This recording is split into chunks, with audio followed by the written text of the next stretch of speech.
হেই বন্ধুরা, আজকে আমি আপনাদের জন্য নিয়ে হাজির হয়েছি লস্ট পার্ট 3 নিয়ে। এর আগের পার্ট দুটো আমি এই চ্যানেলেই এক্সপ্লেন করে দিয়েছি। আপনারা যদি সেগুলো এখনো অবধি না দেখে থাকেন তাহলে ডেসক্রিপশনে দিয়ে দেওয়া লিংকে গিয়ে দেখে নিতে পারেন। গল্পটা ঠিক সেখান থেকেই কন্টিনিউ হয়। 2 দিন পেরিয়ে গেছে সেই প্লেনটা ক্র্যাশ হয়েছে এবং সমস্ত লোকেরা আইল্যান্ডে এই আশা নিয়ে বেঁচে আছে যে হয়তো কেউ না কেউ এসে তাদের উদ্ধার করবে। আমরা এর আগে জ্যাককে দেখেছি যে ওই অসুস্থ লোকটাকে সাহায্য করছিল, এমনকি সে এই কাজটা করার জন্য হার্লিরও সাহায্য চায়। আসলে জ্যাক ওই আহত লোকটার পেটের ভেতর থেকে সেই লোহার টুকরোটা বের করার চেষ্টা করছিল, কিন্তু আমরা দেখি যে হার্লি সেখানে রক্ত দেখতে পেয়ে অজ্ঞান হয়ে পড়ে যায় এবং জ্যাক সেখানে একা একাই ওই লোকটার চিকিৎসা করে এবং তার সেই আহত জায়গাটাকে স্টিচ করে দেয়। সেই লোকটার এখন জ্ঞান ফিরেছে এবং আমরা সেখানে দেখতে পাই যে এই লোকটা সারাক্ষণ একটা মেয়ের কথা জিজ্ঞেস করে যাচ্ছে।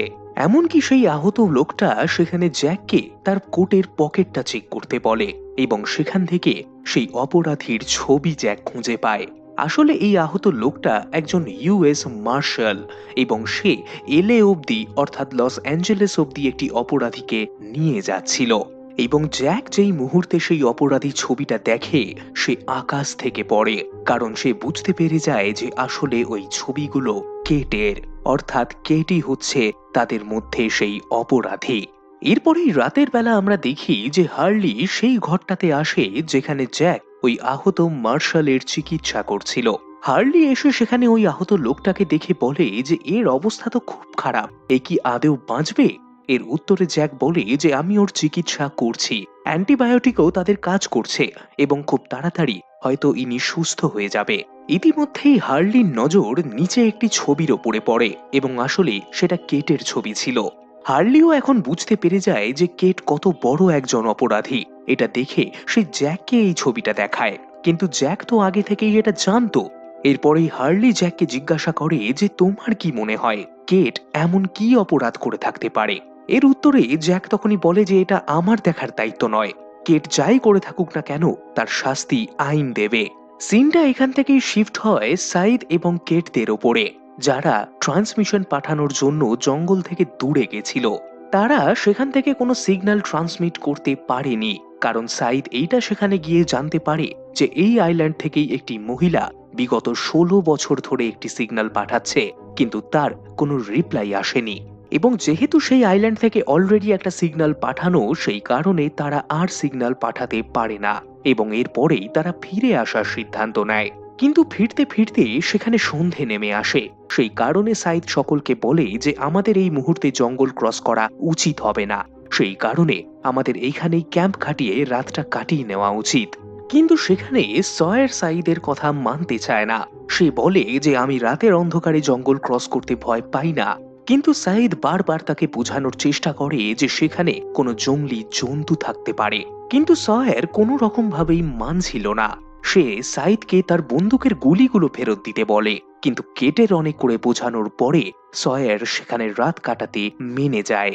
এর পরের সিনেই আমরা দেখি যে সাইদ অনেক চেষ্টা করে এটা খুঁজে বের করার যে তারা ক্র্যাশটা ঠিক কোথায় করেছে, কিন্তু এই লোকেশনটা খুঁজে বের করা এতটাও সহজ হবে না। আর সেখানে সকলের মাথায় একটাই চিন্তা ঘুরছিল যে সেই মহিলার রেস্কিউ পাঠানো সেই সিগন্যালটা ঠিক কোথা থেকে এসেছে। এরপরে বোন সেখানে সাইদকে বলে যে আমরা ফিরে গিয়ে সকলকে এই ব্যাপারে জানিয়ে দেব, কিন্তু তখনই উত্তরে সাইদ বলে যে এটা আমরা করব না, কারণ সকলকে যদি আমরা সত্যিটা বলে দিই তাহলে তারা বেঁচে থাকার আশাটাই হারিয়ে ফেলবে। সেই কারণে সেখানে সকলেই এই কথাটায় রাজি হয় যে তারা তাদেরকে মিথ্যে বলবে। এরপরই রাতের বেলা যখন সবাই ঘুমোচ্ছিল, আমরা বোনকে দেখি যে সয়ারের কাছ থেকে লুকিয়ে লুকিয়ে বন্দুকটা চুরি করে, কিন্তু তারপরেই যখন সে সাইদের কাছ থেকে সেই গুলিগুলো নিতে যাবে তখনই সকলে জেগে যায়।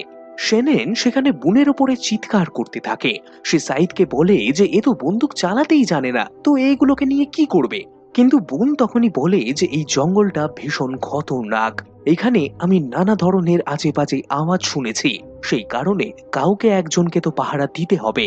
এই প্রস্তাবে সকলেই রাজি হয় এবং সেই কারণে বন্দুক এবং গুলি সবকটাই কেটের হাতে তুলে দেওয়া হয়। আসলে সকলে এটাই ভাবছিল যে কেট একটা খুবই সাধাসিধে মহিলা। পরের দিনকে সকালেই আমরা দেখি যে তারা সকলে মিলে সেই বিচে ফিরে এসেছে এবং সাঈদ সমস্ত লোকেদের একজোট করে এটা জানায় যে তাদের কাছে ট্রান্সমিটারটা আছে, কিন্তু সেটার ব্যাটারি শেষ। সেই কারণে তাদেরকে এটাকে আবার কোনো রকম ভাবে চার্জ করে ট্রান্সমিট সিগন্যাল পাঠাতে হবে। সাঈদ সেখানে এও সকলকে জানায় যে যদি কারোর কাছে ব্যাটারি অথবা মোবাইল ফোন অথবা ওয়্যারলেস চার্জার যা কিছুই থাকুক না কেন, সেটা যেন তাকে দিয়ে দেওয়া হয়। এছাড়াও সাঈদ এটাও সকলকে জানায় যে যেহেতু তারা এখন অনেক দিন এখানে ফেঁসে আছে, তাদের সমস্ত পানীয় জল আর খাবার শেষ এবং সেই কারণেই সকলকে 3টে গ্রুপের মধ্যে ভাগ হতে হবে। প্রত্যেকটি গ্রুপের একটি করে লিডার থাকবে এবং এক একটা গ্রুপ জল, খাবার এবং বাড়ি তৈরি করবে। এরপরেই আমরা দেখি যে কেট জ্যাকের কাছে যায় এবং গিয়ে তাকে বলে যে তার নাকি তাকে কিছু বলার আছে। এই কথাটা শুনে জ্যাক ভাবছিল যে কেট হয়তো তার সত্যির কথাটা তাকে জানাবে, কিন্তু কেট সেখানে ওই ট্রান্সমিট করা সিগন্যাল এবং সেই মহিলাটার ব্যাপারে জানায়। আসলে এই কথাটা কেট আর কাউকে বলতে পারবে না, সেই কারণে সে জ্যাককে এটা জানায়। এরপরেই আমরা হার্লি আর জ্যাককে দেখি যারা এখন একটা টিম হয়ে কাজ করছে এবং সেখানেই হার্লি জ্যাককে জিজ্ঞাসা করে যে কেট কি তোমায় কিছু বলল। এর উত্তরে জ্যাক হার্লিকে জানায় যে না, আর এই ব্যাপারে আমার কোনো ইন্টারেস্টও নেই, যেটা শুনে হার্লিও তার সঙ্গে একমত হয় এবং এরপরেই জ্যাক হার্লিকে একটা ঘর থেকে অ্যান্টিবায়োটিক আনতে পাঠায়। কিন্তু সেই ঘরটার মধ্যে চারিদিকে মৃতদেহ পড়েছিল। এগুলো দেখে হার্লির ভয় লাগে, সেই কারণে জ্যাক বলে যে তুমি অন্য কাজগুলো করে নাও, এটা আমি করে নিচ্ছি। এরপরেই জ্যাক যখন সেই ঘরে যায় সেখানে সে সয়ারকেও দেখতে পায় এবং সয়ার সেই মৃতদেহগুলোর থেকে জিনিসপত্র চুরি করছিল। এটা দেখে সে সয়ারকে জিজ্ঞাসা করে যে তুমি এই মৃত মানুষদের থেকে জিনিসপত্র চুরি করে বাড়িও নিয়ে যাবে। এর উত্তরে সয়ার হেসে বলে যে তোমার কি মনে হয় যে তুমি এই জঙ্গল থেকে বেঁচে বাড়ি ফিরবে?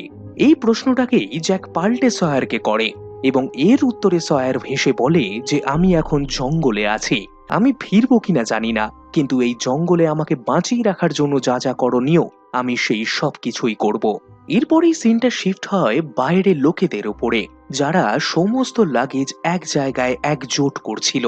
সেখানে ক্লেয়ারও একটা লাগেজ টেনে আনার চেষ্টা করে, কিন্তু তখনই চার্লি তার কাছে গিয়ে তার সাহায্য করে।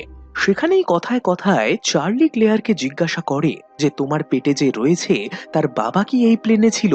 এর উত্তরে ক্লেয়ার বলে যে না, আমার কোনো স্বামী নেই। কিন্তু এই কথাটা শুনে চার্লি খুব একটা অবাক হয় না, উল্টে সে সেখানে ক্লেয়ারকে বলে যে তুমি ঠিকই বলেছ, একজন পুরুষের এখন কি বা প্রয়োজন। অন্যদিকে আমরা জিন আর স্যানকে দেখি। স্যান এখন অনেক নোংরা হয়ে গেছে, সেই কারণে জিন তাকে বলে যে তুমি একটু গিয়ে ফ্রেশ হয়ে নাও এবং এটা দেখেই আমরা বুঝতে পারি যে জিন আদতে খুব একটা খারাপ লোক নয় এবং সে তার স্ত্রীকে যথেষ্ট ভালোবাসে। এরপরেই আমরা হার্লিকে দেখি যার সামনে হঠাৎ করে কেট চলে আসে। তাকে দেখে হার্লি ভীষণ ভয় পেয়ে যায়, এছাড়াও সে কেটের হাতে সেই বন্দুকটা দেখে ফেলে। আর এরপরেই যখন কেট একটু সুযোগ পায় সে ওই জায়গাটায় যায় যেখানে সেই মার্শালটা পড়ে রয়েছে। সেই মার্শালের কাছে গিয়ে কেট তাকে দেখতেই যাবে, কিন্তু তখনই সে কেটের গলাটা টিপে ধরে।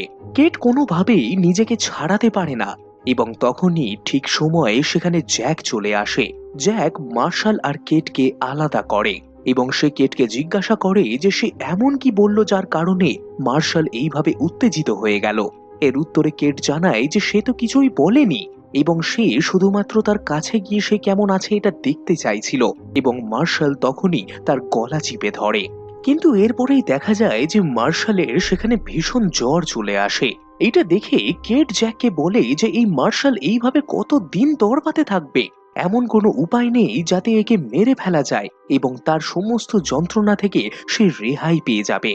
কিন্তু জ্যাক এসব শুনে রেগে মেগে কেটকে বলে যে আমার কাছে আর কোনো উপায় নেই, এই মার্শাল হয়তো 2 থেকে 3 দিন আরো বেঁচে থাকবে এবং সে কেটকে তখনই এটাও জানায় যে সে তার ওই মাগশট গুলো দেখে ফেলেছে।